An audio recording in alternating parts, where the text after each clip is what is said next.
નમસ્કાર મિત્રો, હું તમારો હોસ્ટ અને દોસ્ત Rishi Pathak. Nature club Surat coexisting with python અને wildlife and nature welfare trust તરફથી આપ સૌનું હાર્દિક સ્વાગત કરું છું. મિત્રો, જેમ આપણે સૌ જાણીએ છીએ કે આ એક અજ્ઞાન યજ્ઞ જે આપણે ચાલુ કર્યો હતો તે એની ચરમસીમા પર પહોંચી ગયો છે અને આજે એક બે દિવસ કરતા આજેનો 30મો દિવસ છે. આ 30 દિવસ નોલેજ શેરિંગના અને જે આખા વેબિનાર વાઇલ્ડલાઇફ વેબિનારની જે સિરીઝના ક્યાં જતા રહે કોઈ આઈડિયા જ ના આવ્યો. આપણો જે એક મેઇન કોન્સેપ્ટ હતો કે લોકડાઉનનો જે ટાઈમ છે એને સરસ રીતે યુટિલાઇઝ કરીએ અને નોલેજ શેરિંગનો આખો એક પ્રોગ્રામ અમે 3 એનજીઓ સાથે ભેગા મળીને કર્યું. એક ખૂબ જ સરસ તમારો સૌનો પ્રતિસાદ મળ્યો અને આજે એ જ વેબિનારના આપણે 31મા દિવસે આવી પહોંચ્યા છીએ. મિત્રો, જેમ આપણે સૌ જાણીએ છીએ કે આટલા 30 દિવસથી આપણે અલગ અલગ તજરબો સાથે અલગ અલગ વિષયો પર નોલેજ શેરિંગ કર્યું. બધા એક્સપર્ટ્સ આવ્યા, એમનું જે કોઈ બી ફિલ્ડમાં એમને કામ કર્યું હતું એનું સારામાં સારું નોલેજ આપણી સાથે શેર કર્યું. અને ગઈકાલે આપણે નેસ્ટિંગ વિશે ખૂબ જ સરસ માહિતી લીધી. એ જ રીતે આજે આપણી સાથે અમદાવાદથી ચિરાગ શાસ્ત્રી સર જોડાયા છે, જે કાર્બન ફૂટપ્રિન્ટ ઉપર અને એન્વાયરમેન્ટલ લો ઉપર સાથે સાથે યુએનની ગાઈડલાઈન ઉપર ખૂબ જ સરસ આપણી સાથે ડિસ્કશન કરશે અને એમનું પ્રેઝન્ટેશન શો કરશે. તો આવો એમનો વધુ સમય ના બગાડતા એમને રિક્વેસ્ટ કરીએ કે સેશનની શરૂઆત કરે. ઓકે, નમસ્કાર મિત્રો. આજે આપણે જે સબ્જેક્ટ નક્કી કર્યો છે એ છે કાર્બન ફૂટપ્રિન્ટ. તમને બધાને જ્યારે આની માહિતી મળી ત્યારે તમને ખ્યાલ જ હશે, મેં ક્લાઇમેટ ચેન્જ અને સસ્ટેનેબલ ડેવલપમેન્ટમાં માસ્ટર્સ કર્યું છે અને એ પછી centre for climate change and clean development initiatives નામનું એક એનજીઓ ચલાવીએ છીએ અને એમાં ગવર્મેન્ટના સસ્ટેનેબલ ડેવલપમેન્ટ, એન્વાયરમેન્ટ અને ક્લાઇમેટ ચેન્જને રિલેટેડ બધા પ્રોજેક્ટ્સ લઈએ છીએ. એમાં લાઈવ પ્રોજેક્ટ લઈએ છીએ. ઇસરોના સાયન્ટિસ્ટ અમારી સાથે છે અને જે સ્ટુડન્ટ્સ જે botany, environment, MSc environment, MSc climate change આવી રિલેવન્ટ લાઇનના જે સ્ટુડન્ટ્સ હોય એ લોકોને અમે ઇન્વાઇટ કરીએ છીએ લાઈવ પ્રોજેક્ટ જે અમારી પાસે હોય એમાં કામ કરવા માટે. અને એ રીતે એ લોકોને પણ લાઈવ પ્રોજેક્ટનો લાભ મળે, એમના ઇન્ટર્નશીપમાં, એમના થીસીસમાં કામમાં આવે. અમે ગુજરાત ફોરેસ્ટ ડિપાર્ટમેન્ટ માટે કાર્બન ફૂટપ્રિન્ટ કેલ્ક્યુલેશનનો એક પ્રોજેક્ટ કર્યો હતો. તો કાર્બન ફૂટપ્રિન્ટ એ આજના પીરિયડમાં બહુ જ અગત્યનો એક વિષય છે અને એ મૂળ ક્લાઇમેટ ચેન્જમાંથી નીકળેલો વિષય છે. અને ક્લાઇમેટ ચેન્જ વિશે આપણે બહુ જ બધું સાંભળીએ છીએ. ક્લાઇમેટ ચેન્જ એ એની બહુ જ મોટી સમસ્યા છે, એમાંથી ગ્લોબલ વોર્મિંગની સમસ્યા ઊભી થઈ છે, આ બધું જ આપણને ખબર છે. હવે એના માટે હું થોડો ડિટેલમાં જવા માંગુ છું કે શું ક્લાઇમેટ ચેન્જની સમસ્યા એક્ઝેક્ટલી કહેવાય, એન્વાયરમેન્ટ પ્રોટેક્શન અને એન્વાયરમેન્ટ ડિગ્રેડેશન એ શું છે, એન્વાયરમેન્ટ અને ક્લાઇમેટ ચેન્જને એકબીજા સાથે એ બંને કેવી રીતે રિલેટેડ છે, અને એન્વાયરમેન્ટલના લો માટે આપણા ઇન્ડિયામાં કયા કયા પ્રકારના લો છે, અને ઇન્ટરનેશનલ લેવલે ક્લાઇમેટ ચેન્જ માટે શું થઈ રહ્યું છે. એટલે મેં આ ઇન્ટર રિલેટેડ ત્રણેય વિષયો એક સાથે આજે તમારી સમક્ષ મૂકવાનો પ્રયત્ન કર્યો છે. આમાં કોઈ પણ એક વિષય પર તમે 10-10, 15-15 કલાક સુધી ડિટેલમાં લેક્ચર લઈ શકો, એક કલાકનું, એટલા ગહન વિષયો છે. પણ અહીંયા હું આ બધા ઇન્ટર રિલેટેડ છે અને એમાં એનો બેઝિક એકદમ પ્રિલિમિનરી આઈડિયા આ પ્રેઝન્ટેશનથી આપીશ. સૌથી પહેલાં આપણે કાર્બન ફૂટપ્રિન્ટથી ચાલુ કરીએ છીએ. તમે પ્રેઝન્ટેશન તરફ ધ્યાન આપજો. હવે સર, એક જ મિનિટ, સોરી તમને ઇન્ટરવેન્શન કરવા માટે. જો પોસિબલ હોય તો હિન્દીમાં તમે કહી શકશો? હા હા, હિન્દી ઇંગ્લિશ તમે મને જે કહો એ. ના બરાબર, ના, હિન્દીમાં રાખો, કેમ કે ક્યુઓર ની રિક્વેસ્ટ આવી. આઉટ ઓફ ગુજરાતનો છે તો એને ગુજરાતી ખ્યાલ નથી આવતું. ओके हाँ. ओके मैं ये जो भी मैंने अभी जो ब्रीफ किया वो उससे भी शॉर्ट में एक बार हिंदी वाले भाई साहब के लिए कर देता हूँ कि कार्बन क्लाइमेट चेंज एक बहुत बड़ी समस्या है, वो हम जानते हैं. Environmental environment protection, environment degradation, वो भी हमारे आसपास काफ़ी बार सुनने को मिलता है. और ये सब के लिए, क्लाइमेट चेंज के लिए इंडिया में कैसे कैसे एनवायरमेंटल लॉ है और इंटरनेशनल लेवल पर यूनाइटेड नेशंस क्लाइमेट चेंज के लिए क्या कर रहा है, ये पूरा मैंने इस प्रेजेंटेशन में लिंक किया है. और मैंने एक ही विषय में, क्लाइमेट चेंज में डीप में जाने की बजाय उसका बेसिक और प्रिलिमिनरी आइडिया देने का प्रयत्न किया. कार्बन फुटप्रिंट से हम चालू करते हैं. हमने गुजरात फॉरेस्ट डिपार्टमेंट के लिए 2 प्रोजेक्ट किए थे. जो प्रोजेक्ट 1 आपके स्क्रीन पर है, carbon footprint of soil moisture conservation works of Gujarat forest department, and second one is the carbon footprint of nursery development and plantation raising activity. Forest में हमने ये काम किया था कि forest department soil moisture conservation के कुछ जो टूल्स है वो फॉरेस्ट में करता है, जैसे कि चेक डैम बनाना, फिर हिल टॉप टैंक बनाना। तो ऐसी ऐसी कुछ इनिशिएटिव लेता है जिसकी वजह से पानी जो बह जाए वो बहता आगे बह जाए, उसकी बजाय वहाँ रुक जाए और वहीं लोकल लेवल पर वो अंदर पेनिट्रेट हो जाए, तो उससे सॉइल का मॉइस्चर बढ़े। तो ये एक एक्टिविटी होती है गुजरात फॉरेस्ट डिपार्टमेंट की। दूसरी एक्टिविटी होती है वो हर एक डिवीज़न में, गुजरात में 17 से 18 डिवीज़न है एक क्लाइमेट पॉइंट ऑफ व्यू। तो उसमें हर एक में एक बड़ी नर्सरी होती है। तो नर्सरी डेवलपमेंट, उसका पूरा जो कंस्ट्रक्शन करने का और उसमें प्लांट छोटे मोटे सैपलिंग्स बना, लैक्स ऑफ क्वांटिटी में सैपलिंग्स बनाते हैं। तो ये दोनों एक्टिविटी है। अभी कुछ भी एक्टिविटी करते हैं उसमें अलग अलग प्रकार, जैसे हमने चेक डैम बनाना है तो चेक डैम बनाने के लिए रॉ मटेरियल कहीं से लाना होगा, सीमेंट, रेती, पत्थर, ठीक है। वो जहां से भी आता है तो उसमें डीजल जलता है जो भी व्हीकल में आता है, बाद में एक्सकेवेशन होता है उसमें से कार्बन रिलीज होता है। तो एक सॉइल मॉइस्चर कंजर्वेशन, एक चेक डैम बनाना है, उसके लिए काफी सारी छोटी मोटी एक्टिविटीज होती है, उसमें कार्बन वो एमिट करता है। अब जब ये चेक डैम बन जाता है उसके बाद सॉइल मॉइस्चर कंजर्वेशन होता है उसके आसपास के एरिया में, उसकी वजह से ग्रीन कवर बढ़ता है। ग्रीन कवर बढ़ने से जो अभी कोई भी हम जानते हैं कि वो कार्बन एब्जॉर्ब करते हैं, कोई भी ट्री है, छोटा मोटा पौधे से लेके बड़े बड़े ट्रीज, वो कार्बन एब्जॉर्ब करते हैं, उसको बोलते हैं carbon sequestration.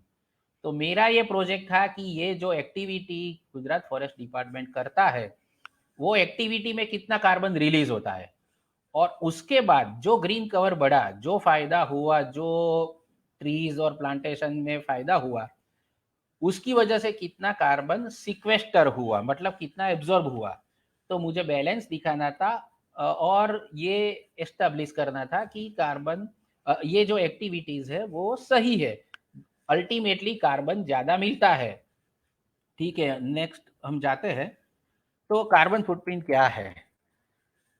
Total set of green house gases emitted by an individual, organisation और प्रोडक्ट और an activity. Green house gases 6 है, मैं नेक्स्ट स्लाइड में बताऊंगा। 6 ग्रीन हाउस गैसेस है।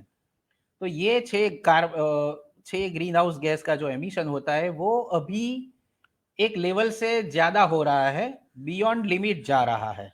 और ये ये जो गैसेस है उसका कॉन्सेंट्रेशन एटमॉस्फेयर में होता है, और जरूरत से ज्यादा एटमॉस्फेयर उसका होता है तो वो ओजोन लेयर्स को तोड़कर ऊपर नहीं जा पाते हैं और अंदर के अंदर ही रहते हैं।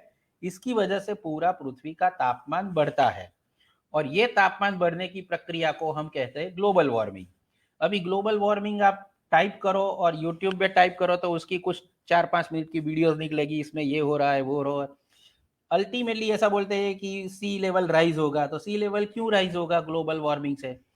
ग्लोबल वार्मिंग ज्यादा है तो इवेपोरेशन ज्यादा होना चाहिए समुद्र के पानी का, नहीं, लेकिन ग्लेशियर्स पिघल रहे हैं, ग्लेशियर्स पिघल रहे हैं और वो उसकी वजह से सी लेवल राइज हो रहा है।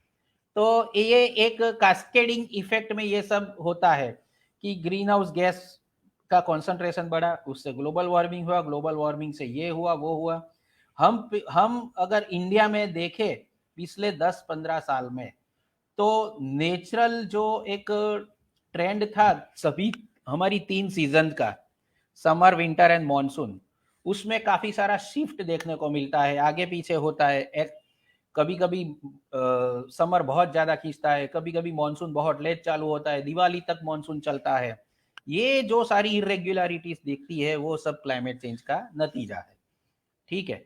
अच्छा, अब कार्बन फुटप्रिंट का कैलकुलेशन क्यों करने का? अभी कार्बन जो 6 ग्रीन हाउस गैसेस है उसमें कार्बन मेन है, और इसका कैलकुलेशन करने से क्या होता है कि कार्बन इंटरनेशनल लेवल पर कार्बन के मैनेजमेंट के कुछ गोल्स सेट किए हैं, तो हम देख सके कि भाई ये एक्टिविटी में से इतना कार्बन एमिट होता है, तो हमें इतनी केयर रखनी चाहिए कि कम एमिट हो।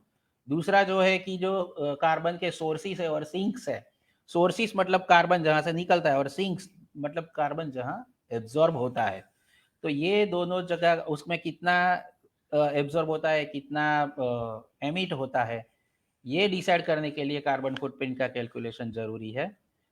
तीसरा है determine future projection for carbon emissions. Future में आज अगर मैं ये एक्टिविटी करता हूँ, आज मैं गाड़ी चलाता हूँ और गाड़ी डीजल गाड़ी या पेट्रोल गाड़ी है, इसमें से इतना एमिट होता है, तो हम ऐसी कौन सी कार चला है कि जिसकी वजह से फ्यूचर में इसका एमिशन कम हो। तो पहले यूरो 3 इंजन, फिर यूरो 4 इंजन, अभी यूरो 6 इंजन आ गए हैं। अभी टेस्ला की इलेक्ट्रिक कार आ रही है जिसमें से कार्बन एमिशन नहीं होगा। तो ये धीरे धीरे एक हम नई नई चीजें एडप्ट करते जाते हैं कार्बन एमिशन को कम करने के लिए। Then identifying the opportunities to reduce energy consumption thereby the process cost. अभी एनर्जी कंजम्पशन कम कैसे हो, हम कार्बन फुटप्रिंट का पूरा एक एक्टिविटी में से पूरा चितार निकाल ले कि भी इसमें इतना कार्बन एमिट हुआ, इसमें इतना हुआ, इसमें इलेक्ट्रिसिटी कंजम्पशन हुआ, उसमें से इतना हुआ। ओके, तो कहाँ कहाँ हम बचा सकते हैं, ये हम डिसाइड कर सकते हैं। Then decide adaptation and mitigation strategies, मैं इसके बारे में नेक्स्ट स्लाइड में बात करता हूँ। और फैच कार्बन क्रेडिट्स। अभी कार्बन क्रेडिट्स फैच दो एक मैकेनिज्म यूनाइटेड नेशंस ने तय किया था कि कार्बन जो एमिशन जरूरत से ज्यादा करता है वो उसका पेनल्टी देगा। और वो पेनल्टी देगा तो किसको देगा, वो पैसे किसको देगा, तो जो कार्बन एमिशन, कोई एक कंपनी ऐसी है कि जो कार्बन एमिशन आमतौर से जितना होना चाहिए उससे कम अगर एमिशन करता है, वो बचाता है कार्बन, तो उसका एक कैलकुलेशन पर्टिकुलर मेथड है कि इतना कार्बन क्रेडिट उसको मिला और उसके सामने उसको पैसा मिलता था। अभी ये जो मैकेनिज्म है वो इंटरनेशनल लेवल पर बंद हो गई है। ठीक है, अभी हम उसमें आगे चलते हैं। These are the 6 green house gases. उसमें मेनली कार्बन डाइऑक्साइड, जब भी कोई कार्बन फुटप्रिंट कैलकुलेशन का प्रोजेक्ट होता है तो उसमें बेसिक तौर पे सिर्फ कार्बन डाइऑक्साइड का कैलकुलेशन होता है, बाकी सारे गैस बहुत कम असर छोड़ते हैं। और बाकी सारे गैस का भी कैलकुलेशन अगर होता है तो वह बहुत डिटेल स्टडी माना जाता है। अच्छा, ये जो है, अब ये हमें समझना है climate change as a whole क्या है, और क्लाइमेट चेंज को हम उसको कॉम्बैट करने के लिए, उसको इफेक्ट को कम करने के लिए क्या कर सकते हैं। ये छोटा सा डायग्राम है कि हम व्हीकल चलाते हैं, हमारा इलेक्ट्रिसिटी कंजम्पशन होता है, तो थर्मल पावर प्लांट में कोल कोल जो है कोयला वो जलता है। ये ऐसी काफ़ी सारी एक्टिविटीज़ है जिसकी वजह से कार्बन का एमिशन होता है, जिसकी वजह से सबसे पहले होता है ग्रीन हाउस गैस कॉन्सेंट्रेशन। उसके बाद उसकी वजह से समस्या खड़ी होती है क्लाइमेट चेंज की, जो उसके नीचे लिखा है। अभी क्लाइमेट चेंज जो हुआ तो उसके अलग अलग इम्पैक्ट्स होते हैं, जैसे हमने बताया ग्लोबल वार्मिंग हुआ, सीजनल चेंजेस हुए, तो उसके रिस्पॉन्सिस में हमें क्या करना है। क्लाइमेट चेंज हो गया, उसका असर हमारे पर होना चालू हो गया, तो उसको कम करने के लिए दो प्रकार के रिस्पॉन्स हम दे सकते हैं, एक है मिटिगेशन और दूसरा है एडेप्टेशन। तो मिटिगेशन क्या चीज है, तो जो प्रोसेस सीधा ग्रीन हाउस गैस कॉन्सेंट्रेशन पे असर करता है। मतलब कि अगर हम डीजल इंजन वाली कार घुमाते हैं, पेट्रोल वाली कार घुमाते हैं, उसमें से कुछ हद तक कार्बन एमिट होता है। अभी हम ऐसा कुछ इन्वेंट करते हैं कि हम डीजल ना जलाए और उसकी वजह इलेक्ट्रिसिटी से करते हैं। तो जो सोर्स है जहां से कार्बन निकलता है, उसको हम वहां से कार्बन कम निकले ये कोशिश करते हैं। मतलब कार्बन का एमिशन ही कम हो, शुरू से ही उसको कंट्रोल करने की कोशिश करते हैं। That is mitigation. मीन्स ये होता है प्रिवेंटिव मेजर। कोरोना हमको हुआ नहीं है, लेकिन हमने वो काढ़ा पीना चालू कर दिया, ये पीना चालू कर, ये सब करना चालू कर दिया, तो उसकी वजह से जो हो रहा है, तो ये सब प्रिवेंटिव मेजर हो गए। अब दूसरा कि ऑलरेडी क्लाइमेट चेंज हो गया, ऑलरेडी ये एमिट कर दिया कार्बन, अहमदाबाद सिटी में कार्बन का इतना एमिशन हो रहा है, इतना टन हो रहा है, ये ये ऑलरेडी एग्जिस्ट करती है। तो उसके बाद ये हो जाने के बाद उसको जो रिड्यूस करना है, उसकी इफेक्ट जो है वो कैसे कम कर सकते हैं, उसके लिए जो कोई भी प्रोसेस होती है उसको एडेप्टेशन कहते हैं। कि भाई हमें अभी कार्बन तो एमिट हो गया, चलिए अब हम ट्री प्लांटेशन करते हैं, अहमदाबाद में और 2 करोड़ ट्री प्लांटेशन कर देते हैं तो वो एब्जॉर्ब कर लेगा। तो ये एक एडेप्टेशन टेक्निक हो गई। ठीक है, तो these are the basics of climate change. Climate change में मिटिगेशन, एडेप्टेशन बहुत ही इंपॉर्टेंट टर्म्स है। ये 6 ग्रीन हाउस गैसेस बहुत इंपॉर्टेंट है, और कार्बन का कैलकुलेशन इंपॉर्टेंट है, जिसकी वजह से हम कुछ भी प्रकार, हम फैक्ट्री चलाते हैं, हमारा इंजीनियरिंग यूनिट होता है, हम कुछ भी, हमारा सीवेज सिस्टम होता है, ट्रांसपोर्टेशन है, हमारे घर में भी छोटी मोटी एक्टिविटी होती है, कुछ भी होता है उसमें से कार्बन एमिट होता है। तो हमें जगह जगह पर पता चले कि ये कौन सी एक्टिविटी में से कितना कार्बन एमिट होता है, इसके लिए कार्बन फुटप्रिंट का कैलकुलेशन होता है। तो कोई एक एक्टिविटी होती है, उसमें ये जो है 2 बीच वाले आप जो टैब है वो देखें, product manufacturing and product distribution. मान लीजिए मेरी एक कंपनी है जो एक कुछ प्रोडक्ट है बनाती है, जिसका मैन्युफैक्चरिंग होता है मेरे वहाँ, और मैं वहाँ से निकाल कर वो उसको डिस्ट्रीब्यूट करता हूँ। जैसे कि गाड़ी मेरे फैक्ट्री में मैन्युफैक्चर हुई और उसको मैंने डिस्ट्रीब्यूट किया। These are the basic activity. मेरी जो फैक्ट्री का पूरा काम है, मेरी जो एक्टिविटी है, उसमें product manufacturing and product distribution वो प्राइमरी एक्टिविटी हो गई। और डिस्ट्रीब्यूशन के बाद हम रिटेलिंग, मतलब वो कार बन के जिसके पास जाती है और उसके वहां से कोई खरीदता है और उसके उसमें पेट्रोल डाल के वो जो जलाता है, तो वो उसके बाद की सेकेंडरी एक्टिविटी हो गई। उसके बाद वो जब भी प्रोडक्ट वो कचरा हो जाती है, उसका डिस्पोजल किया जाता है या फिर रिसाइकलिंग की हो जाता है, तो उसके भी बाद की एक्टिविटी हो गई। और मेरा जो मैन्युफैक्चरिंग है उससे पहले की एक्टिविटी क्या है कि भाई रॉ मटेरियल में एक्वायर करता हूँ बाहर से कुछ भी चीजें कार बनाने के लिए। और उससे पहले क्या होता है, वो जो रॉ मटेरियल मैं जैसे लाइट है, हेडलाइट्स मैं कहीं से मंगवाता हूँ, तो मेरे लिए वो रॉ मटेरियल हो गया। और रॉ मटेरियल बनाने वाली कंपनी है तो वो रॉ मटेरियल का प्रोडक्शन हो गया। तो ये एक मैन्युफैक्चरिंग का चेन है। तो उसमें बीच वाले जो 2 है, ये पूरा एक्टिविटी चेन है 6 चीज का। उसमें जो बीच वाले जो 2 है वो उसको स्कोप 1 एंड 2 बोला जाता है। और डिस्ट्रीब्यूशन के बाद जहां कस्टमर के पास जाता है, उसका भी हम कार्बन फुटप्रिंट निकाले, हमारे स्टडी में उसको इंक्लूड करें, तो वो स्कोप 3 हो जाता है। और मैं जहां से रॉ मटेरियल लेता हूं वहां से मैं शुरू करूं, वहां कितना कार्बन एमिट हुआ, वो भी स्कोप 3 आता है। लेकिन आमतौर से कोई भी स्टडी होता है उसमें सिर्फ बेसिक जो 2 बीच वाली एक्टिविटी है उसको ही कार्बन फुटप्रिंट कैलकुलेशन में गिना जाता है। अब कार्बन फुटप्रिंट जो कैलकुलेशन है, उसमें ये जो 6-7 टैब आपको दिखते हैं, उसमें सबसे पहले लिखा है प्लान। तो कोई भी एक्टिविटी में क्या करते हैं, पहले तो उसका कौन सी एक्टिविटी, जैसे चेक डैम बनाना है तो वो कहाँ कहाँ है वो देखते हैं। उसके बाद उसमें जो ग्रीन हाउस गैस का एमिशन होता है उसका हम एक लिस्ट बनाते हैं कि क्या क्या ये एक्टिविटी में कार्बन कितना एमिट होता है, उसके लिए मुझे क्या करना है। तो उसके लिए मुझे एक पूरा कौन सी चीज़ों का कार्बन कैलकुलेशन करना पड़ेगा, वो लिस्ट बनाना होगा।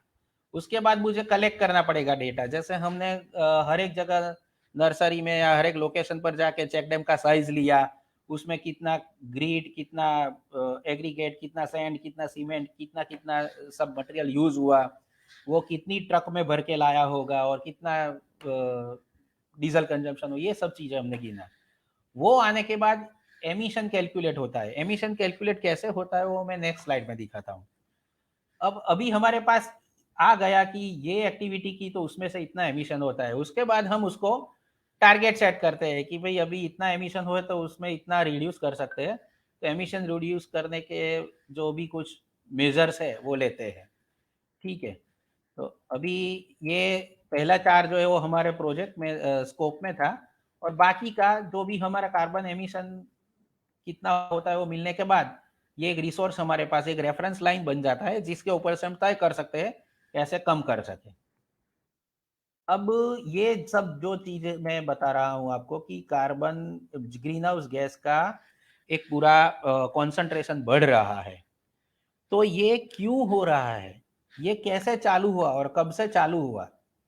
तो हम हमारे एनवायरनमेंट की, हमारी पृथ्वी की बात करें, तो ये 4 स्फीयर्स है जो हम जानते हैं: एटमॉस्फेयर, बायोस्फीयर, लिथोस्फीयर, हाइड्रोस्फीयर। तरह तरह के गैसेस हैं हमारे एटमॉस्फेयर में। ये फ्लोरा है, अलग अलग प्रकार के पेड़ पौधे वनस्पति सब चीज़ें हैं, अलग अलग प्रकार जानवर हैं, एनिमल, कुछ भी फ्लोरा और फौना ये है। फिर हमारे पास रिसोर्सेज है, इतने सारे रिसोर्सेज हमें अर्थ से मिलते हैं। ये एक एस्टाब्लिश हमारा जो अर्थ, जो एकदम सही हेल्थ थी अर्थ की, ये तब का एक सीन है। उसके बाद ये जो हमने 4-5 चीजें देखी, उसके बाद हुआ इंडस्ट्रियल रिवॉल्यूशन 1750 में। छोटी छोटी काफी सारी इन्वेंशन हुए, स्टीम इंजन हुआ, ये हुआ, माइक्रोफोन हुआ, टेलीफोन हुआ, ये वो, और उसके वजह से छोटी छोटी इतनी सारी उसके बाद उसमें से मशीनें बनने लगी, फिर इलेक्ट्रिसिटी का कंजम्पशन चालू हुआ, ये सारा। तो 1750 टू 1850 और मे बी 1900 पूरा एक रिवॉल्यूशन हुआ, इंडस्ट्रियल रिवॉल्यूशन, इतने सारे इन्वेंशंस हुए। उसके बाद नई नई फैक्ट्रियां आई, नए नए उसमें वर्कर्स आने लगे, और इतनी सारी एक्टिविटीज होने लगी। उसके लिए ये रॉ मटेरियल निकालने के लिए, अलग अलग मेटल निकालने के लिए माइनिंग होने लगा। माइनिंग होने लगा तो हर मतलब उसके लिए नई नई जमीन, तो अच्छी खासी ग्रीन कवर वाली जमीन है, उसमें इंडस्ट्रीज आ गई। और धीरे धीरे जो पूरा पुराना स्ट्रक्चर था कि भाई गाँवों में लोग बसते थे, उसकी बजाय ये एक बड़े बड़े शहर बसने लगे, क्योंकि इंडस्ट्रीज के पास आस पास में लोग रहने लगे। तो ये एक पूरा एक दृश्य 150 साल में चेंज हो गया। और उसके बाद हम देखते हैं कि क्या परिस्थिति हुई। ये सब चीजें इंडस्ट्रियल रिवॉल्यूशन से पहले नहीं दिखती थी। इतना एमिशन, इतना स्यूएज, इतना कचरा, ट्री कटिंग, कुछ भी नहीं दिखता था। आप देख सकते हैं, हमें मशीन बनानी चाहिए तो उसके लिए मिनरल मिनरल हमने एक्सट्रैक्ट करना शुरू किया। एनर्जी चाहिए थी तो कोयला निकालना चालू किया। पूरी फैक्ट्रियाँ चलाने के लिए, हम पीने के लिए, धोने के लिए वो तो पानी का इस्तेमाल करते थे, उतना पानी तो था, लेकिन क्लीनर और कूलेंट के लिए वाटर का एक्स्ट्रा इस्तेमाल होने लगा। सभी डिस्चार्जेस होने लगे तो एयर वाटर का पॉल्यूशन चालू हुआ। मतलब एक्सट्रीम डिमांड, एक्सट्रीम सप्लाई। तो और फिर एक नया एक रिवॉल्यूशन चालू होगा, अंदर अंदर कंपटीशन और ये सब चीजें। मतलब हम पूरा सिनेरियो जानते हैं क्या हो रहा है। इसकी वजह से severe erosion of natural resources, disappearance of species, काफी सारी स्पीसीज डिसअपियर होने लगी, डिप्लीशन ऑफ ओजोन लेयर हुआ, loss of biodiversity, increasing number of extreme climatic condition, increase in atmospheric carbon concentration, deforestation, desertification, increase in hazardous waste, chemicals and persistent organic pollution। तो ये सब हम एक scene देखे तो पहले साफ सुथरी अर्थ थी और हमने ये सब करके रख दिया। अब इसके लिए लोग इकट्ठा हुए और एक United Nations framework convention on climate change बनाया। तो ये मैं ये बीच में थोड़ा इसके बारे में बाद में बताता हूँ, लेकिन ये बीच में थोड़ा बोलता हूँ कि आईपीसीसी जो है, inter governmental panel on climate change, ये एक थिंक टैंक है। ये कौन सी एक्टिविटी में से कितना कार्बन एमिट होता है उसका एक एमिशन फैक्टर उन्होंने तय करके रखा है। तो मैंने जो आगे प्रोजेक्ट बताया है कि जैसे डीजल मेरा टोटल 50,000 लीटर कंज्यूम हुआ कोई एक्टिविटी में, तो ये एक्टिविटी डेटा हो गया। तो एक्टिविटी डेटा क्या है कि 50,000 लीटर ऑफ डीजल। अब ये आईपीसीसी ने छोटी मोटी हजारों एक्टिविटी के एमिशन फैक्टर एक कांस्टेंट्स डिसाइड किए हैं। तो मुझे कार्बन एमिशन तय करना है, मेरे पास एक डेटा है कि 50,000 लीटर डीजल इस एक्टिविटी में यूज हुआ, तो डीजल का एक एमिशन फैक्टर दिया हुआ है कि समथिंग पर litre of diesel 2 point something. तो मेरे 50,000 का जो डेटा आया, मेरे पास आया एक्टिविटी डेटा, उसको वो एमिशन फैक्टर से मैं मल्टीप्लाई करता हूँ तो कितना कार्बन एमिशन हुआ वो मुझे तुरंत मिल जाता है। और this is how we can get carbon emission from any activity. अच्छा, मैंने ये एक ही स्लाइड निकाला है मेरे प्रोजेक्ट में से, 2 स्लाइड, जिसमें आपको पता चले कि मेरे जो प्रोजेक्ट में ट्रांसपोर्ट फ्यूल कंजम्पशन जो है, तो कार्बन एमिशन निकालने के लिए fuel consumed in litre multiply by 2.66, तो डीजल कितना कंज्यूम हुआ उसके मल्टीप्लाई बाय 2.66 जो आईपीसीसी ने डिसाइड किया हुआ एमिशन फैक्टर है, तो इतना केजी कार्बन प्रति लीटर ऑफ डीजल होता है। अभी 2.66 को मुझे 50,000 से मल्टीप्लाई करना, तो कितना केजी कार्बन एमिट हुआ वो मुझे पता चलेगा। सिमिलरली इलेक्ट्रिसिटी का 0.82 है, 0.82 टन CO2 रिलीज होता है पर मेगावाट आवर। ओके, फिर एम्बोडिड मतलब सीमेंट का जो है, सैंड का है, और ये जो सॉइल ऑर्गेनिक कार्बन है, मतलब एक्सकेवेशन होता है उसमें से कार्बन रिलीज होता है, उसका डेटा है। और फिर कार्बन सिक्वेस्ट्रेशन कैसे, मतलब सिक्वेस्ट्रेशन कैसे डिसाइड करने का, तो एक ट्री है उसका पूरा बायोमास होता है, उसका जो ट्रंक है उसका पूरा एक बायोमास, और तो आईपीसीसी ने सभी ट्री के बायोमास भी डिसाइड करके रखे हैं कि इसका बायोमास इतना हो सकता है अंदाजे से, तो उसमें कितना उसने कार्बन स्टॉक है और कितना उसने रिसीव किया है, तो टोटल बायोमास मल्टीप्लाई बाय 0.47।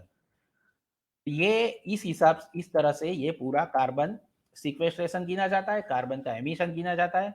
और फिर एक ग्राफ जो है हमारा फाइनल जो कंक्लूजन है, उसमें रेड में है जो पिछले 10 साल में जो एमिशन हुआ, और जो येलो है वो नर्सरी में से कार्बन का एमिशन हुआ वो है, और जो ग्रीन है तो उसकी वजह से नर्सरी में प्लांट तैयार हुए और प्लांट साइट पर ले गए और वहां प्लांटेशन किया, और उसमें से जो ट्री ग्रो हुए उसमें से कितना कार्बन एब्जॉर्ब हुआ, तो ये उसका ग्राफ है। इस तरह से ये कैलकुलेशन होता है। अब हम पूरा टॉपिक डाइवर्ट करते हैं, क्लाइमेट चेंज का जो प्रॉब्लम क्या है वो हमें पता है। उसके बाद हम अभी क्लाइमेट चेंज कैसे पूरा बॉडी यूनाइटेड नेशंस का कैसे अस्तित्व में आया वो हम देखते हैं। World today is facing 3 major problems. एक तो ग्लोबल रेसेशन, वो हमेशा रहता है, ग्लोबल टेररिज्म और ग्लोबल वार्मिंग, जो कि क्लाइमेट चेंज की देन है। और जो यूनाइटेड नेशंस की जो विंग है, United Nations framework convention for climate change, ये क्लाइमेट चेंज से रिलेटेड जो भी पॉलिसी है वो सब तय करती है। उसका पर्पस क्या है, तो stabilisation of green house gas concentration eight A level that would not cause harm, मतलब एक हद तक कार्बन का, एटमॉस्फेरिक कार्बन का कॉन्सेंट्रेशन होना चाहिए जिससे ज्यादा बढ़ना नहीं चाहिए, ये देखना, ये उसका मेन पर्पस है। अब हम देखें कि एटमॉस्फेरिक कार्बन का कॉन्सेंट्रेशन कैसा था, तो इंडस्ट्रियल रिवॉल्यूशन से पहले 287 पार्ट्स पर मिलियन, 287 ppm। अच्छा, 1970 में जब पहली बार एनवायरनमेंट का विचार आया तब वो 328 हुआ था। तब 1992 में UNFCCC का फॉर्मेशन हुआ तो 358 हुआ था। अब आज कितना है वो हम लास्ट स्लाइड में देखेंगे। अब ये पूरा मैं क्विकली ये दिखा देता हूं कि सबसे पहले 1970s में एनवायरनमेंट शब्द पहले अट्रैक्शन में आया सबसे पहले, और 70s का जो पूरा डेकेड है वो मॉडर्न एनवायरमेंटलिज्म जो है अक्रॉस द वर्ल्ड उसका फाउंडेशन हुआ। और मैंने ये कॉर्नर में लिखा है कि मैं ये पूरा जो है वो 328 से कितना बढ़ रहा है। अभी यूनो ने एक 60s और 70s में एनवायरमेंटल इश्यूज को इम्पोर्टेंट समझा, बाद में यूनेस्को ने भी ऐसा माना कि ये मैन एंड बायोस्फीयर से रिलेटेड प्रोग्राम्स होने चाहिए। मैं क्विकली ये कर लेता हूँ, कुछ मुझे समझाना है मेरा प्रेजेंटेशन पूरे करने से पहले। फिर 1972 में मेन कॉन्फ्रेंस हुई, स्टॉकहोम है, स्टॉकहोम में जो 5 जून को कंडक्ट की गई थी, वह उस 5 जून को हम आज विश्व पर्यावरण दिन के तौर पे मनाते हैं, वो इसी कॉन्फ्रेंस के दिन की वजह से। ये conference United Nations conference on human environment, वो स्वीडन में स्टॉकहोम में हुआ था और यहाँ से हमारी प्राइम मिनिस्टर इंदिरा गांधी वहाँ अटेंड करने के लिए गई थी। उसके आने के तुरंत बाद वन और पर्यावरण मंत्रालय बना है और वाइल्ड लाइफ एक्ट उसके बाद तुरंत अस्तित्व में आया। अब हम ये आउटकम्स में नहीं जाते हैं, हम सीधा उसके बाद क्या आता है। उसके बाद यूएनईपी होता है, यूनाइटेड नेशंस एनवायरनमेंट प्रोग्राम। ये एक इनिशिएटिव चालू होता है। वर्ल्ड क्लाइमेट कॉन्फ्रेंस होती है 1979 में, उसमें वर्ल्ड मेटीरियोलॉजी ऑर्गेनाइजेशन डब्ल्यूएमओ और यूएनईपी वो दोनों मिलके ये कॉन्फ्रेंस करते हैं, क्लाइमेट का कॉन्फ्रेंस। उसके बाद आईपीसीसी जो मैंने आगे बताया, inter governmental panel on climate change, उसका ये बॉडी बनता है। तो United Nations framework convention on climate change वो एक एडमिनिस्ट्रेटिव बॉडी है, क्या क्या करना कुछ पॉलिसी और इंटरनेशनल लेवल पे वो सब तय करता है। और उसको फीडबैक कौन देता है, टेक्निकल सब स्टडी करके कि ये एक्टिविटी में से इतना कार्बन एमिट होता है, ये पूरा जो है साइंटिफिक अप्रोच जिसको लेना है वो आईपीसीसी है। ठीक है। अच्छा, 1990 में एक आईपीसीसी का एक फर्स्ट असेसमेंट रिपोर्ट, आईपीसीसी एक के बाद एक असेसमेंट रिपोर्ट निकालती है। अभी जो चल रहा है वो 6th या 7th असेसमेंट रिपोर्ट चल रहा है। ओके, ठीक है, मैं इसको स्किप करता हूँ, आगे जाता हूँ। उसके बाद 1992 में रियो डी जानेरो में अर्थ समिट होता है। वो अर्थ समिट में एजेंडा 21 आप टाइप करना, डिटेल में मैं नहीं चाहता हूँ, काफी सारा जो आज का आइडिया है वो एजेंडा 21 में है। UNCBD, United Nations convention on biodiversity, UNCCD convention on combating desertification. ये जो यूएनसीसीडी है उसकी 14th मीटिंग अभी पिछले साल दिल्ली में हुई और उसमें काफी सारे लोग आए थे और प्रधानमंत्री ने भी उसमें एड्रेस किया था।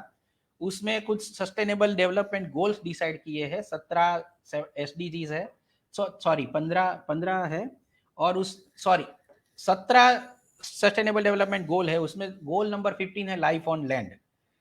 एक एक गोल में अलग अलग टारगेट दिए गए हैं। उसमें टारगेट 3 है लैंड डिग्रेडेशन न्यूट्रलिटी। मैं इसलिए इतना डिटेल में गया कि अभी मैं हमारा सेंटर एक जेएनयू का एक एनवायरमेंट सेल है और जीआईजेड जर्मनी की कंपनी है, उसके साथ मिलकर लैंड डिग्रेडेशन न्यूट्रलिटी पर हम वर्क कर रहे हैं। हमने कॉन्फ्रेंस किया, उसके बाद एक बुक पब्लिश कर रहे हैं और एक सजेशन पेपर इंडियन गवर्नमेंट को दे रहे हैं, इसलिए मैं इतना डिटेल में गया। इसके बाद कमीशन ऑन सस्टेनेबल डेवलपमेंट है।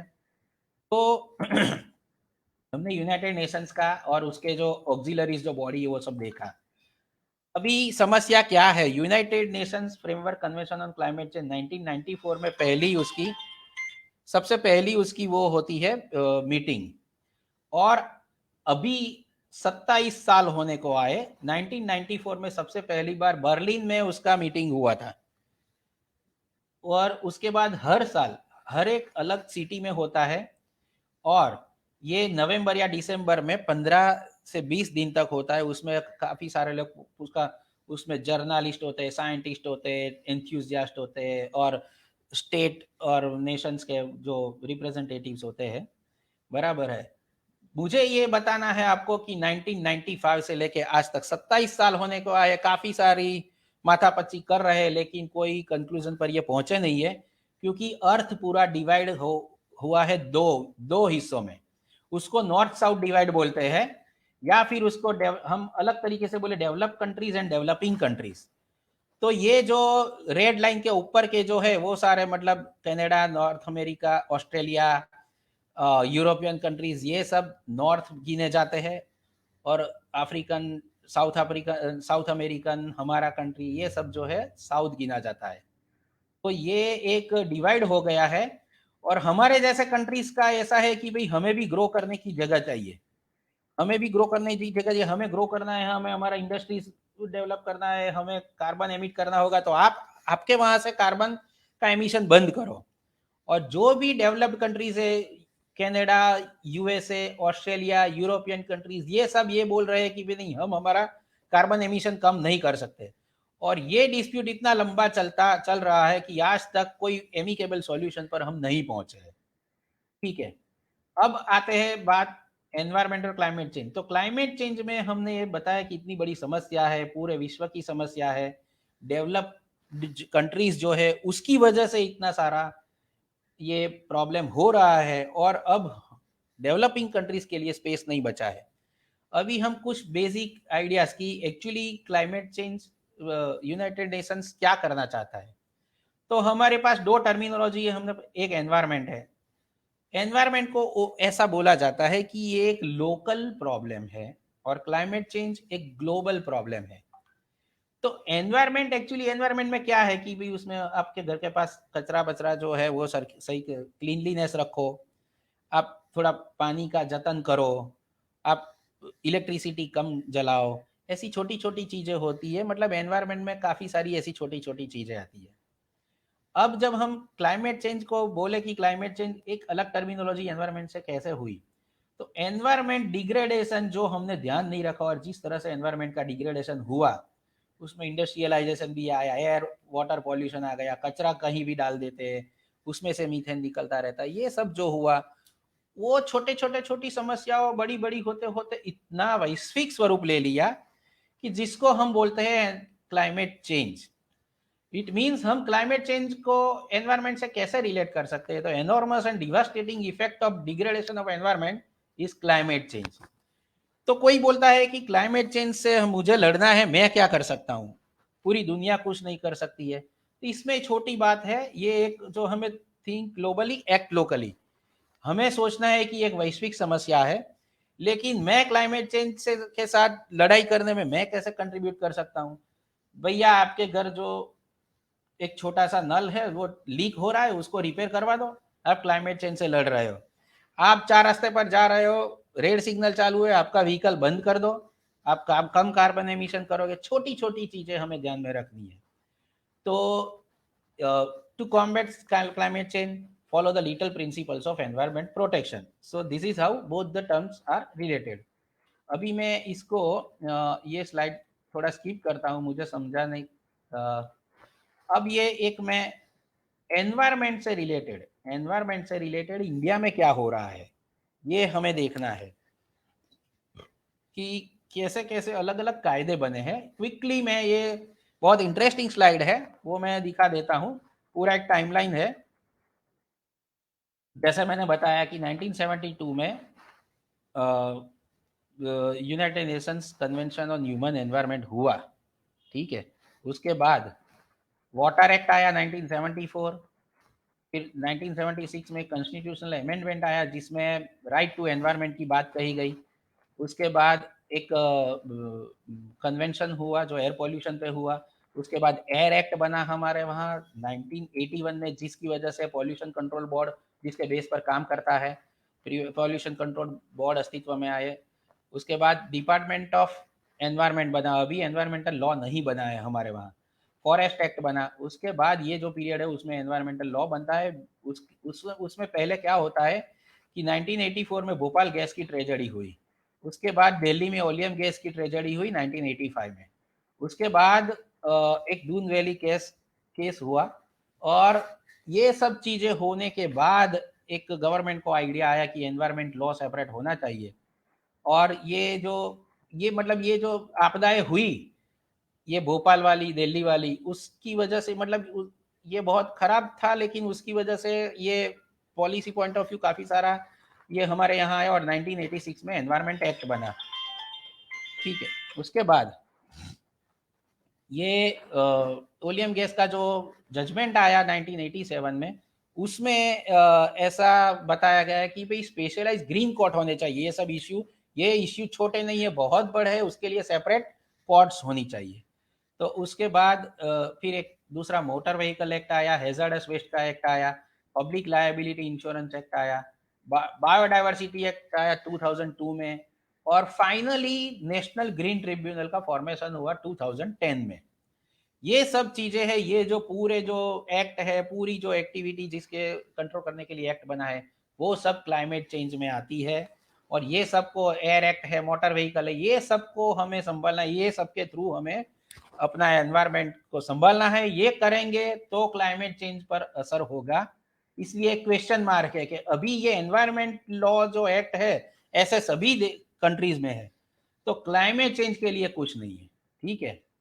और अभी हम देखें कि क्लाइमेट चेंज का सिनारियो मैंने बताया था कि प्री इंडस्ट्रियल में 287 था, तब एनवायरमेंट का आइडिया तो 328, उसके बाद यूएनएफसीसीसी जब बना 1992 में तो 358, अभी देखिए सितंबर 2017 403, 18 405, 19 409 और अभी लेटेस्ट थर्ड में 2020 में 416 पीपीएम है। हम इंडस्ट्रियल रिवोल्यूशन से पहले 287 पर थे, अभी 416 पर पहुंच गए हैं। और ये यूएनएफसीसीसी में टारगेट सेट करके रखा है कि 400 के अंदर इसको कंट्रोल करके रखेंगे, तो हम ऑलरेडी लिमिट को क्रॉस कर चुके हैं, ठीक है। तो आई थिंक ये मेरा लास्ट स्लाइड है।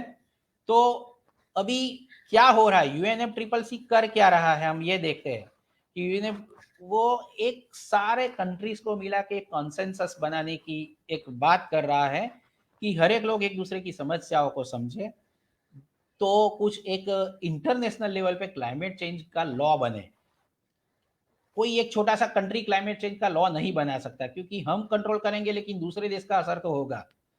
तो आज की तारीख में हमें ये क्या दिख रहा है, आज की तारीख में ये दिख रहा है कि ये कंप्लीटली इम्पॉसिबल है और नेक्स्ट टू इम्पॉसिबल और एवरलास्टिंग प्रोसेस है, ये चलती ही जाएगी। आज 27 साल हो गए, लास्ट जो 25 2019 में 25 जो वो हुई थी conference of parties climate change के लिए, वो स्पेन में मैड्रिड में हुई थी। 2020 वाली दिसंबर वाली पोस्टपोन हो गई कोरोना की वजह से। अभी जो है वो 2021 में अभी वेन्यू डिसाइडेड नहीं है। मैंने अभी आपको बताया कि ये सब तो चलता रहेगा इंटरनेशनल लेवल पे, लेकिन हम जो एंथुसियास्ट है वो हम क्या कर सकते हैं, हमें बहुत छोटी चीजें करनी है। घर में मेहमान आते हैं उसको पानी देते हैं, पूरा ग्लास भर के नहीं देना है, आधा ग्लास दो, मांगे तो दूसरा ग्लास दो, हमें वेस्ट नहीं करना है। वो जूठा कर दे बाद में हम उसको डाल देते हैं वॉश बेसिन में। हमारे वहाँ नल लीक हो रहा है, उसको हमें ये करना है। फुकट में पंखा चल रहा है तो उसको स्विच बंद करो। क्लीनलीनेस का ध्यान रखो। पानी कैसे, हम ऐसे ऐसे नमूने को देखते हैं कि हमारे पड़ोस में एक है भाई गाड़ी साफ करते हो, उसके पेड़ के नीचे खड़ी है, छोटे छोटे पत्ते गिरे हैं पीले पीले, पूरी गाड़ी में आधे घंटे पानी चलाते हैं पाइप से। एक एक जो छोटा पत्ता होता है पीला, उसको भी पाइप ऐसा नहीं कि उठा के बाजू में रख दे, लेकिन पाइप के पानी का जो वो है उससे निकालने की कोशिश करेंगे। तो हमारे में समझ नहीं है। We don't deserve this planet. और ये कोरोना ने भी आज आके बता दिया कि humans don't deserve this planet. हमारे जैसे क्लाइमेट एंथुसियास्ट है, एनवायरमेंट एंथुसियास्ट को ही उसमें काम करना पड़ेगा, जो वाइल्ड लाइफर है उसको। तो ये पूरा एक नीचे मैंने लिखा है, पहले इंडिविजुअल को हमें अडॉप्ट करना पड़ेगा, उसके बाद हमारी फैमिली को उसमें इन्वॉल्व करना पड़ेगा, कॉलोनी को, उसके बाद सिटी टाउन और विलेज को, फिर स्टेट और province, then comes national level and then comes global level. तो ये ऐसा है कि हम ये जो पूरा है क्लाइमेट चेंज की समस्या कैसे उसको ये कर सकते हैं, एनवायरनमेंट से कैसे रिलेटेड है, और क्यों कार्बन फुटप्रिंट है कि क्यों उसका कैलकुलेशन ये जब जरूरी है, ये पूरा एक मैंने एक बर्ड आई व्यू मैंने आपको दिया है। तो इसके साथ मैं समाप्त करता हूँ और आपसे मैं अभी कुछ क्वेश्चन है वो आपको इनवाइट करता हूँ। ये मेरा जो है मेरा डिटेल्स है स्क्रीन पर। आप सबका बहुत आभार जो आपने मुझे सुना।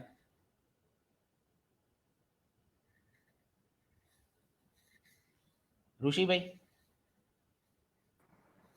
ચિરાગ સર, ખૂબ જ સરસ તમે ક્લાઇમેટ ચેન્જ અને કાર્બન ફૂટપ્રિન્ટ પર વાત કરી. જો ક્વેશ્ચન્સની વાત કરીએ તો મારાથી જ શરૂઆત કરું. અત્યારે આપણે શું જાણીએ છીએ કે જે મોબાઈલ નેટવર્ક જે છે કે ઇન્ટરનેટ જે છે બહુ જ એસેન્શિયલ થઈ ગયું છે આપણા બધાના લાઈફમાં. આપણે એના જ ઉપયોગથી આજે વેબિનારની કરી રહ્યા છે અને ખૂબ જ કન્ઝમ્પશન આજે દરેક જગ્યાએ થઈ રહ્યું છે.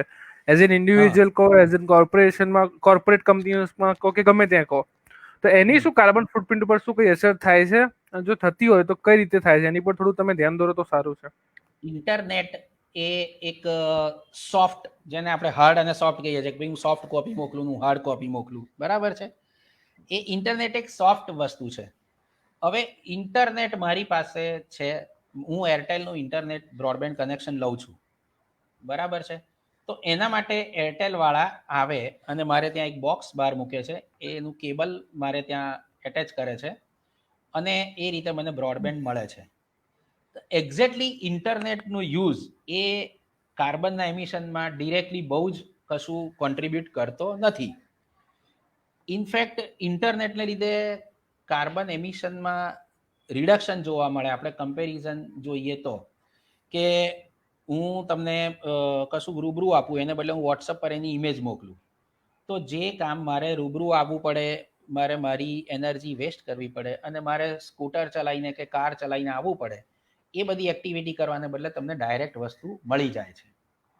એ રીતે ઇન્ટરનેટથી ઘણું બધું સરળ થયું છે. હવે તો કોરોના પછી તો લોકો વર્ક ફ્રોમ હોમની વાત કરશે તો એટલું બધું સારું છે કે જેટલા લોકો વર્ક ફ્રોમ હોમ કરી શકે, કોઈ એક કંપનીમાં 50 માણસ કામ કરે છે, પણ 30 જણા કામ એવા છે કે વર્ક ફ્રોમ હોમ કરી શકે ઇન્ટરનેટને લીધે, તો એ એક બેનિફિશિયરી છે. ઓકે, હવે એમાં આપણે જોવા જઈએ તો એમાં કાર્બન એમિશન ક્યાં આવે છે? તો કેબલનો યુઝ થાય છે. હવે કેબલનો થોડોક યુઝ થાય છે, એ કેબલનું મેન્યુફેક્ચરિંગ થોડું વધતું હશે, તો એ મેન્યુફેક્ચરિંગની લીધે જે કાર્બન એમિશનમાં વધારો થયો એ કંઈ બહુ મેજર વસ્તુ નથી, બરાબર છે. એટલે ઇન્ટરનેટ એ બહુ જ સારું યુઝ છે, એનો ઇફેક્ટિવલી યુઝ કરીએ આપણે તો આપણે એકચ્યુઅલી એ કાર્બન એટલે ક્લાઇમેટ ચેન્જ એડપ્ટેશનની એક પ્રોસેસ કહેવાય, બરાબર છે. બોલો નેક્સ્ટ.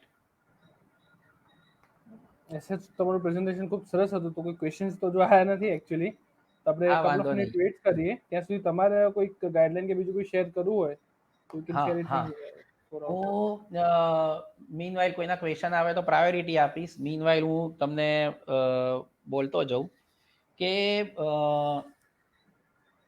આ જે ક્લાઇમેટ ચેન્જની સમસ્યા છે એના માટે મેં જેમ છેલ્લે કહ્યું એમ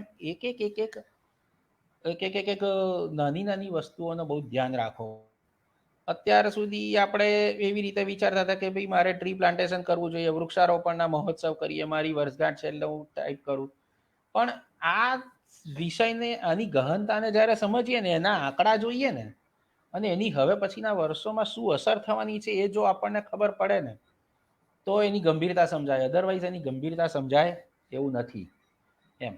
અને બીજું કે United Nations framework convention on climate change, UNFCCC જે કરી રહી છે, એ માત્ર ને માત્ર એક આશ્વાસન લેવા પૂરતું કે અમે ક્લાઇમેટ ચેન્જની સામે લડવા માટે કશું કરી રહ્યા છીએ. એકચ્યુઅલી જે લોકોથી અત્યારે 80% ક્લાઇમેટ ચેન્જનો પ્રોબ્લેમ થયો છે, એ કોઈ કન્ટ્રીઝ આમાં રસ નથી લેતા અને એ લોકોને આમાં કોઈ રસ નથી.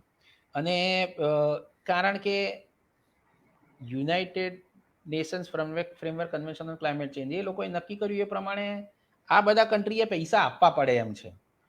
વચ્ચે 2006-07માં એક ક્યોટો પ્રોટોકોલની મિકેનિઝમ આવી, જે 2012 સુધી ચાલી. પછી એ મિકેનિઝમ બંધ કરી દેવામાં આવી. એમાં એવું નક્કી કરવામાં આવ્યું કે જે લોકો ડિસાઇડેડ જે કાર્બનના લેવલ છે એના કરતાં વધારે, ધારો કે મારું એક મેન્યુફેક્ચરિંગ યુનિટ છે, હું બાઇક બનાવવાની મારી કંપની છે, તો એનું એક ડિસાઇડેડ હતું કે કાર્બન એમિશન કોઈ પણ બાઇક બનાવવાની મેન્યુફેક્ચરિંગની કંપની હોય એમાંથી આટલું કાર્બન એમિશન થવું જોઈએ. એને બદલે એ લોકો વધારે એમિટ કરતા હતા અને એની કેલ્ક્યુલેશનની એક મેથડ ડેવલપ કરી છે IPCCએ. હવે એ જેટલા ટન વધારે એમિટ કરે એટલા રૂપિયા એ લોકોએ ભરવા પડે. એ પૈસા એણે કોને આપવાના? તો હું માની લો કે ઇન્ડિયામાં હું છું, હું મારી એક કોઈ નાની ફેક્ટરી છે, એમાં કોઈ પણ કેમિકલનું પ્રોડક્શન કરું છું. તો IPCCના રૂલ પ્રમાણે હું કેલ્ક્યુલેશન કરું છું કે મારી ફેક્ટરીમાંથી કેટલું કાર્બનનું એમિશન છે. IPCC કેટલું એલાઉ કરે છે કે હું આવી ફેક્ટરી ધરાવું છું તો મારું આટલું કાર્બન એમિશન હોય. એને બદલે હું એવા મેજર્સ લઉં છું કે મારે મારી પાસે ભઠ્ઠી છે તો હું કોલસો બાળતો નથી, હું કંઈક બીજું બાળું છું. પછી મારું ટ્રાન્સપોર્ટ કરવા માટે હું ડીઝલનો ઉપયોગ નથી કરતો. એ બધા અલગ અલગ મેજર લઉં છું અને એના આધારે હું ડિસાઇડ કરું કે મારું આટલું કાર્બનનું એમિશન ઓછું થાય છે. એની આખી એક પ્રોસેસ છે. એની ઇન્ટરનેશનલ લેવલે એ લોકો એક વેલિડેટર્સ ડિસાઇડ કર્યા હોય છે. એ લોકો આવીને એસેસ કરે અને નક્કી કરે કે મને આ એક્ટિવિટી કરી એમાંથી મને 50 કાર્બન ક્રેડિટ મળી. એટલે યુરોપિયન કન્ટ્રીમાં જેણે 50 કાર્બન ક્રેડિટ એક્સેસ યુઝ કરી હોય એ મને એના પૈસા ચૂકવે. અને કાર્બન ક્રેડિટ સેવ કરીને ઇન્ડિયાની ઘણી કંપનીઓએ બહુ જ પૈસા કમાયા 2007થી 2012 સુધીમાં. પણ પછી એ લોકોને, જે લોકોને પૈસા ચૂકવવાના નહોતા, એ લોકોને માફક ન આવ્યું એટલે એ લોકોએ બંધ કરી દીધું. આ એક બહુ અગત્યની વાત છે. અને એ બંધ કરી દીધું એ પછી 2012થી 2020 સુધી આજ સુધી કોઈ ઇફેક્ટિવ સોલ્યુશન UNFCCC વાળા લાવી શક્યા નથી. ઓકે હું વાંચી લઉં જરા એક.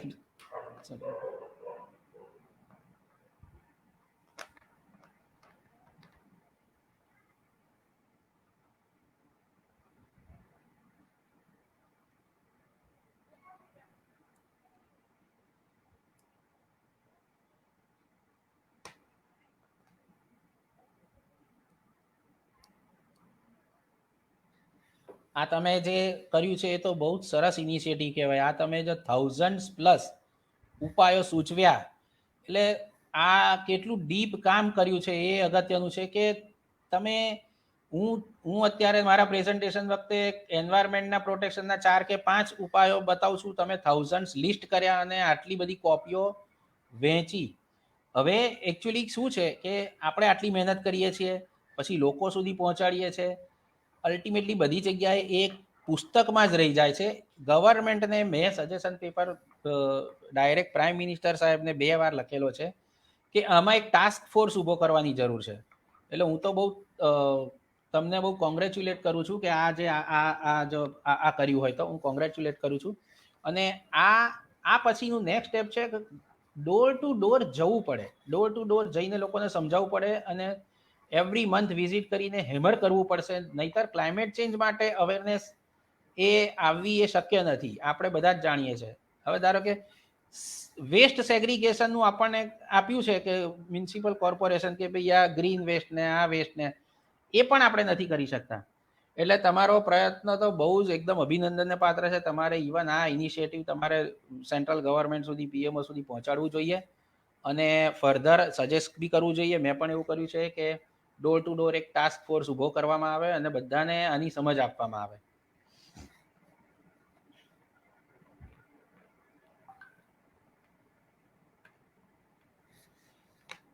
%, Role of nature education camp, એ તો બહુ જ અગત્યનું છે. આપણે તો બધા નેચર વાઇલ્ડ લાઈફ એન્થ્યુઝિયાસ્ટ છીએ, પણ હું કોમન મેનની વાત કરું કે જેને એવું બહુ ખબર નથી, પણ એ શહેરમાં રહે છે. શહેરમાં રહેવા વાળો માણસ એકચ્યુઅલી એ નેચર એજ્યુકેશન કેમ્પમાં જાય, નેચરની નજીક જાય. પહેલી વાત તો એ જરૂરી છે. પિકનિક જવું તો બધાને ગમે જ છે, બહાર ફરવા જાય છે હિલ સ્ટેશન પર, એટલે હિલ સ્ટેશન પર જવું, ફરવા જવું, એનો મિનિંગ શું? નેચરની નજીક જાય છે. ગોવાના દરિયા કિનારે ફરવા જવું એટલે આપણે એમ માનીએ છીએ કે લોકો દારૂ પીવા જાય, પણ એને દરિયો જોવો છે, એને નેચર જોવું છે. નેચર જવાની જે ઇન્સ્ટિંક્ટ છે દરેકમાં પડેલી છે. હવે એને એજ્યુકેશનના રૂપે આપણે કરીએ. એજ્યુકેશનના રૂપે તમે, મને ખબર છે નેચર એજ્યુકેશન કેમ્પના જે ફીચર્સ હોય, એના કન્ટેન્ટ હોય છે, બહુ જ સારા હોય છે, બહુ જ ઇફેક્ટિવ હોય છે. પણ એમાં વધારે ને વધારે લોકોને ઇન્ક્લુડ કરવા જોઈએ. નેચર એજ્યુકેશન કેમ્પમાં આ એક પ્રેઝન્ટેશન ધારો કે મેં કર્યું અને તમારી પાસે તમારા આઈડિયા હશે, એને એલોબરેટ કરીને ખાલી 48 કલાકનો કેમ્પ હોય તો એમાં 2 સેશન રાખો 1-1 કલાકના, એમાં એટલું બધું એ લોકો લઈને જશે. તો એ નેચર એજ્યુકેશન બહુ જ આના માટેનું ઇફેક્ટિવ ટૂલ પ્રૂવ થઈ શકે એમ છે.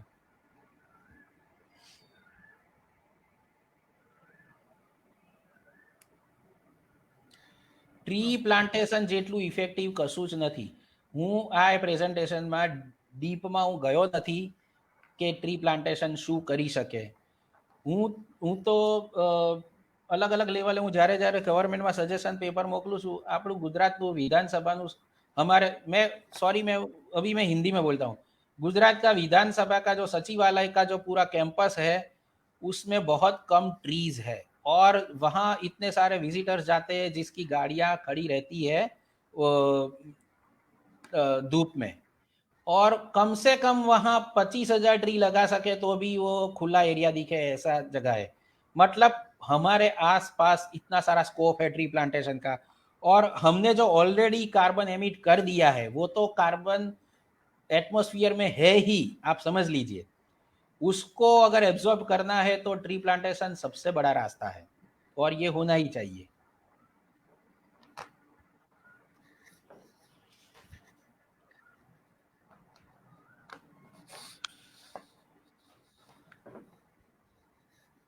રેઝિલિયન્સ એન્ડ એડપ્ટેશન, મારે આના માટે થોડુંક હું તમને રિફર કરીને કહું, તમે મને પર્સનલી મારા એના પર એ કરી દેજો કોન્ટેક્ટ. હું રેઝિલિયન્સનો હું પરફેક્ટ મિનિંગ એક્ઝામ્પલ સાથે હું તમને પાછળથી કહીશ. એડપ્ટેશન અને રેઝિલિયન્સ હું એના પ્રેઝન્ટેશનમાંથી જોઈને કહીશ. હું અત્યારે વેગ વર્ડ્સમાં હું રેઝિલિયન્સ ડેફિનેશન કહું એ યોગ્ય નથી. એડપ્ટેશન મેઝર તો આપણે જાણીએ છીએ કે કાર્બનનું એમિશન થઈ ગયું છે, હવે એને રિડ્યુસ કરવા માટે શું કરવું. એ tree plantation is one of the activity. અને બીજું ઘણું બધું, ભાઈ અત્યારે આપણે પાણીનું કન્ઝપ્શન ઓછું કરો, વેસ્ટ આપણે શક્ય એટલો રિસાયકલિંગ શક્ય એટલું કરો, આ બધું એ ટેકનિકમાં આવે છે. તમે મારો સંપર્ક કરી શકો છો પછી મેં જે આપ્યા એ કોન્ટેક્ટ પર. સર આપણે જેમ તમે વાત કરી કે જે ડેવલપ કન્ટ્રી છે જે છે એને ઓલરેડી કાર્બન એમિશન કર્યું છે આટલું બધું, અને આપણું જે ઇન્ડિયા છે એ ડેવલપિંગ કન્ટ્રી છે. અને અત્યારે આપણે સૌ જેમ જાણીએ છીએ કે જે ડેવલપમેન્ટ અત્યારે ઇન્ફ્રાસ્ટ્રક્ચર ડેવલપમેન્ટ આડેધડ થઈ રહ્યું છે, તો ગ્રીન ડેવલપમેન્ટ ઉપર તમારો શું વિચાર છે અને કેટલું ઇફેક્ટિવ છે? ગ્રીન ડેવલપમેન્ટના કોન્સેપ્ટ ઓલરેડી અવેલેબલ છે. ઇન્ડિયન ગ્રીન બિલ્ડિંગ કાઉન્સિલ હૈદરાબાદમાં છે કે જે દરેકને ગ્રીન બિલ્ડિંગની એક સર્ટિફિકેટ આપે છે. એ ખાલી કન્સ્ટ્રક્શનની વાત કરું છું. એ સિવાય કોઈ પણ પ્રકારની એક્ટિવિટીને ગ્રીન કર, ગ્રીન મીન્સ એમાં લિસ્ટ કાર્બન એમિશન હોય એના માટે એ લિસ્ટ એમિશન માટેના મેઝર્સ બધે આપેલા છે. અમુક કેસમાં એવું છે કે એ બધા મેઝર્સ લેવા જઈએ તો જે એક્ટિવિટી, જે પ્રોડક્શન અથવા તો જે મકાન બનાવવાનું એ અત્યારના ભાવ કરતાં મોંઘું પડે છે. એટલા માટે એમાં બહુ જ ડિટેલમાં જવાની જરૂર છે. ધારો કે હું કન્સ્ટ્રક્શનમાં આ મટીરિયલને બદલે આ મટીરિયલ વાપરું તો મારું ગ્રીન બિલ્ડિંગ કહેવાય. આટલા વોલને બદલે આટલા હું ગ્લાસીસ વાપરું, આમ કરું તેમ કરું, આટલા અલગ અલગ મેઝર કરું તો એ ગ્રીન બિલ્ડિંગ થાય, પણ મને સરવાળે મોંઘું પડે છે. મારું 100 રૂપિયામાં મકાન બને એને બદલે મારે 125માં બને છે. તો એ જે એક્સ્ટ્રા આઇટમો છે એના પર પાછું ડિટેલમાં ગવર્મેન્ટે જવું પડે. ગવર્મેન્ટે એના પર જે સબસિડી, એના પર ટેક્સીસ, ફલાણું ઢીકણું, આ બધું ડિસાઇડ કરવું પડે. And this is how it is up to government how they can reduce the cost of these items so that they can use it and they can prepare green building. तो ऐसे green दूसरी भी activities में green development, मतलब हम अभी electric car का manufacturing करें तो वो ग्रीन डेवलपमेंट माना जाएगा. ठीक है. अच्छा, आपने इंडिया का जिक्र किया तो मैं इंडिया का बता देता हूँ कि डेवलप्ड कंट्रीज हम जानते हैं कौन से है. इंडिया डेवलपिंग कंट्री में आता है, लेकिन डेवलप्ड कंट्रीज के बाद 5 कंट्रीज का जो समूह है BRICS, Brazil, Russia, India, China and South Africa, ये 5 कंट्री ऐसे है कि जिसमें जो डेवलपमेंट है वो एक्सप्लोसिव ग्रोथ हो रहा है. इतना सारा हो रहा है कि उसको अभी डेवलपिंग कंट्री नहीं बोला जा सकता. तो UNFCCC जो कन्वेंशन है उसमें एक ये भी डिस्प्यूट चल रहा है कि भाई हमने डेवलप्ड कंट्रीज बोलते हैं सिर्फ हमने एमिशन नहीं किया, आज आप लोग भी इतना कर रहे हो. तो ये हम भी आज अभी डेवलप कंट्रीज में जाने की ओर बहुत नज़दीक पहुंच गए हैं. और जो ग्रीन डेवलपमेंट के कॉन्सेप्ट काफ़ी सारे अवेलेबल है हर एक के लिए, हर एक प्रकार की जो है वो मैंने सस्टेनेबल गोल डेवलपमेंट गोल जो SDG बताया, वो SDG ऐसे 17 गोल्स है, वो अवेलेबल है. वो आप SDG टाइप करोगे तो 17 गोल मिलेंगे और उसमें क्या क्या कैसे कर सकते हैं वो सब दिया हुआ है. ખૂબ જ સરસ વાત કરી સર. આપણો ટાઈમ પણ એકચ્યુઅલી થઈ ગયો છે, જે આપણો ટાઈમ હતો એ. આ વિષય હા જ એવો હા છે કે એની પર આપણે જેટલી વાત કરીએ, જેટલી ચર્ચા કરીએ એટલી ઓછી બહુ પડે છે. ગહન છે.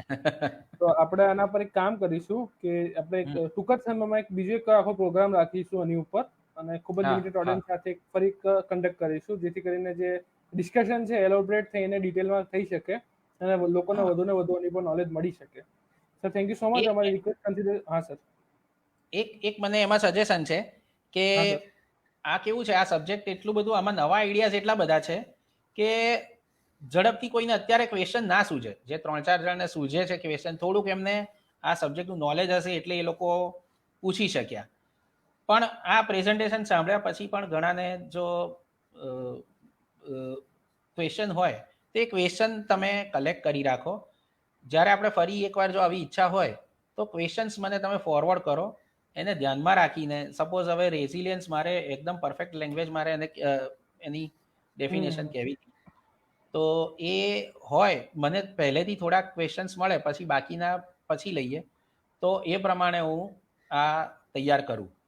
તો અને એ તમે પ્રી પ્લાન હોય તો વધારે સારું. ડેફિનેટલી આપણે પ્રી-પ્લાન કરીશું, અને જે વ્યુઅર્સ છે એમને પણ આપણે ટાઈમ આપીશું, જેથી કરીને આ વિષય ઉપર એ પણ એક્ઝેક્ટલી. થોડું હા હા હા કરી શકે અને એ પણ ક્વેશ્ચન કલેક્ટ કરીને આખો એક આપણો જે પ્રોગ્રામ છે સક્સેસફુલી થઈ શકે. આપણે પ્રી-પ્લાન કરીને જ કરીશું નિયરેસ્ટ ફ્યુચરમાં. બરાબર છે. Thank you so much sir, okay, અમારી સાથે જોડાવા માટે અને કાર્બન ફૂટપ્રિન્ટ અને એન્વાયરમેન્ટલ લો વિશે ખૂબ જ સરસ માહિતી આપવા માટે sir. Thank you very much. Thank you so much viewers તમને જોઈન કરવા માટે. તો આ જ રીતે આપણે વેબિનારની સિરીઝ જે છે ચરમસીમા પહોંચી ગઈ છે. તો આવતીકાલે આપણે મળીએ એક નવા વિષય પર, એક નવા ટોપિક ઉપર. આવતીકાલનો સેશન આપ સૌને હું જણાવી દઉં કે ખૂબ જ ઇમ્પોર્ટન્ટ છે. જે કંઈ બી છે એ થોડું સરપ્રાઈઝ છે આપ સૌ માટે. તો કાલે આવો, આપણે વેબિનારની જે પૂર્ણાવતિ છે એ તરફ થોડું નજીક જઈશું. Thank you so much for joining us today.